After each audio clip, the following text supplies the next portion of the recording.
The prospect of Major League Baseball MLB realignment is stirring up excitement and concern among fans, particularly those who support the San Francisco Giants. For many baseball enthusiasts, the phrase radical realignment evokes memories of a tumultuous time in the sport's history.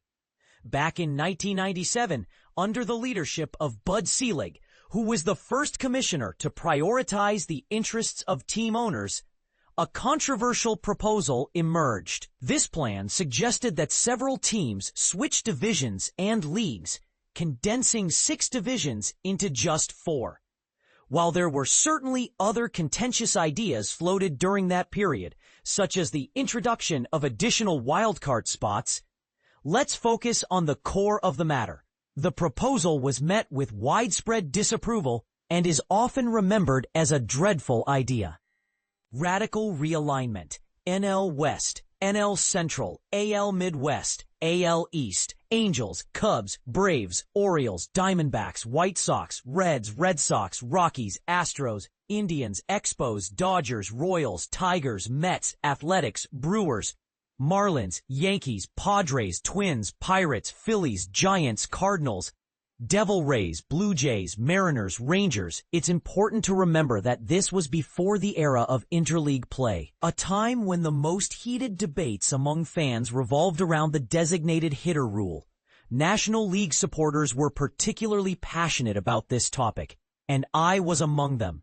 Over time, however, many of us adapted to the changes, realizing that the excitement of a pitcher getting a hit only 10% of the time didn't outweigh the dullness of the other 90%. Back then, the mere suggestion of such changes felt like sacrilege.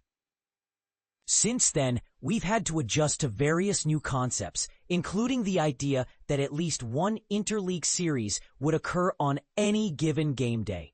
Initially, this too felt like a breach of tradition, yet we quickly grew accustomed to it. Now, it's genuinely enjoyable to see the Giants compete against all 29 other teams each season. To borrow a phrase from the wise Yoda, variety is the spice of life, and the spice must flow. He was absolutely right. New experiences enrich our lives and allow us to thrive. In hindsight, perhaps that radical realignment wasn't as disastrous as it seemed. However, we must consider the teams that had to switch leagues, many of which were part of the original 16 MLB franchises.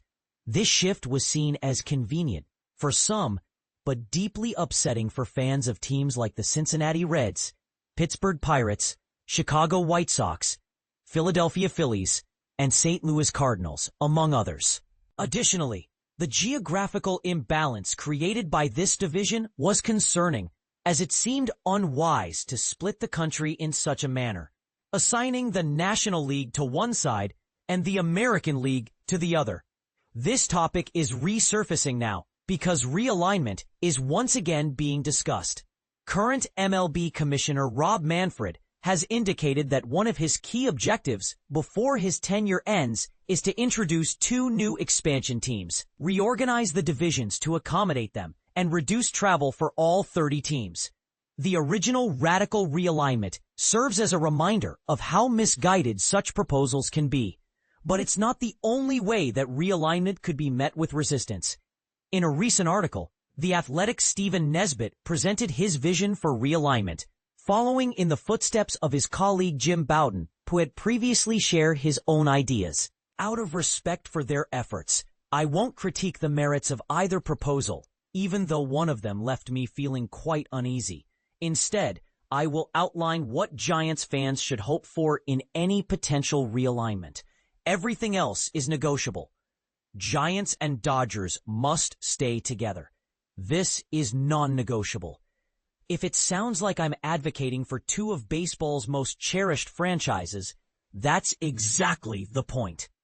The rivalry between the Giants and Dodgers has been a cornerstone of baseball for over a century, and it's hard to imagine anything significant enough to overshadow that excitement, certainly not saving a few $1 million on travel expenses. The Giants and Dodgers must remain in the same division. This decision should be driven by someone analyzing a graph labeled 2027 to 2030, which shows a steady upward trend. Just because the graph doesn't account for other years doesn't mean they won't exist. I predict that after each year ends, the Giants and Dodgers will drift further apart in their rivalry, leading to a decline in fan interest. While teams like the Kansas City Royals and New York Yankees can spark rivalries for a brief period, they rarely last. Most fans would agree that the rivalry with the Cardinals pales in comparison to the Giants-Dodgers rivalry, even at its peak. The same goes for the Giants-Phillies rivalry. Despite memorable moments like the Eli Whiteside hop, Giants should remain in the National League. All franchises should stay in their current leagues, with perhaps one or two exceptions for newer teams. Nowadays, there's no significant difference between the leagues, making this more of an aesthetic concern than a logistical one. It's challenging to articulate why this change feels so wrong, other than the fact that it contradicts what I'm accustomed to, which is not a particularly compelling argument. Still, if there's no functional difference, why alter the leagues? Nesbitt's proposal includes a team switching leagues, specifically the Colorado Rockies. This is where Nesbitt shines. He understands that the Rockies likely won't mind. They probably forget they're in the National League once or twice a month anyway.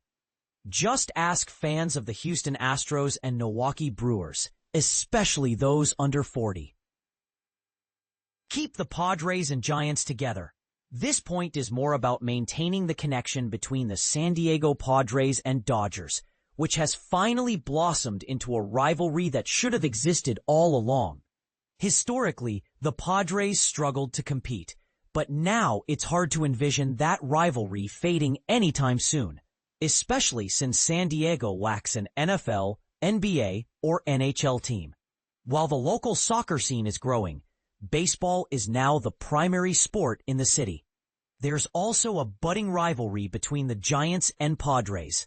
They share a mutual animosity towards common foes, and their history includes significant races in 1987, 1998, and 2010, along with individual achievements, such as Barry Bonds consistently dominating the Padres. Moreover, San Diego is a fantastic city with a beautiful ballpark, making it an easy destination for Giants fans, whether by a long drive or a short flight. Keeping as many teams together as possible should be a priority for the league, as it fosters fan engagement and attracts new supporters. Sacrificing this for the sake of fitting in a team from Salt Lake City would be short-sighted. And that's about it? With the designated hitter and interleague play already established, these are the primary sticking points: the Dodgers, the Padres, and the National League. Almost everything else can be negotiated. Personally, I prefer 2 divisions per league, but I'm open to 3 or 4.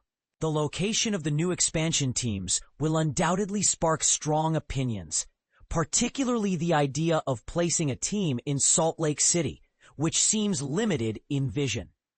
The city itself is significantly smaller than Oakland, and while some may argue to consider the entire metropolitan area, it's worth noting that it covers a vast area with a population density much lower than that of the Bay Area. One poorly managed team could exacerbate the existing issues faced by the A's, a problem for future commissioners to tackle. On the other hand, the push for a team in Portland makes much more sense.